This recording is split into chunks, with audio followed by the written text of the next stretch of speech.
మేము గోవాలో దిగిన రిసార్ట్ ఎలా ఉందో తెలుసా? అక్కడే బీచ్, అక్కడే వాటర్ ఫాల్, అబ్బా! గ్రీనరీతో సూపర్‌గా ఉంది. మామూలుగా లేదు. వైబ్స్ అంటే గోవా వైబ్స్ అంటే ఆ రిసార్ట్‌లోనే ఉన్నాయేమో! ఇక్కడ కెసినో కూడా ఉంది. Land casino.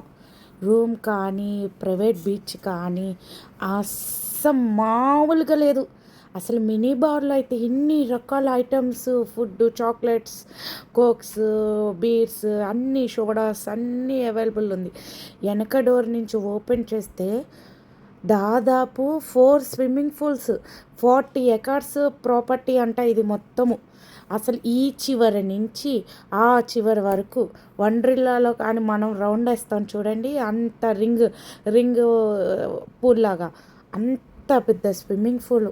అసలు నాకైతే మేమైతేనా చాలా మంచి రిసార్ట్ బుక్ చేసుకున్నామని చాలాసార్లు అనుకున్నాం. ఫీలింగ్ మటుకి మేము గోవా వచ్చిన ఫీలింగ్ వైబ్ మటుకి బాగా ఎంజాయ్ చేసాం. అక్కడైతే రకరకాల మొక్కలు రకరకాలుగా అసలైతే తెంపుకొచ్చేసుకొని ఇంట్లో పెట్టేసుకుందామా అనిపించింది. చూడండి రిసెప్షన్లో ఈ గవ్వలు ఈ రియల్ అంట చాలా బాగున్నాయి. మీరు కూడా వెళ్తే వెళ్ళరండి ఒకసారి. Like and share.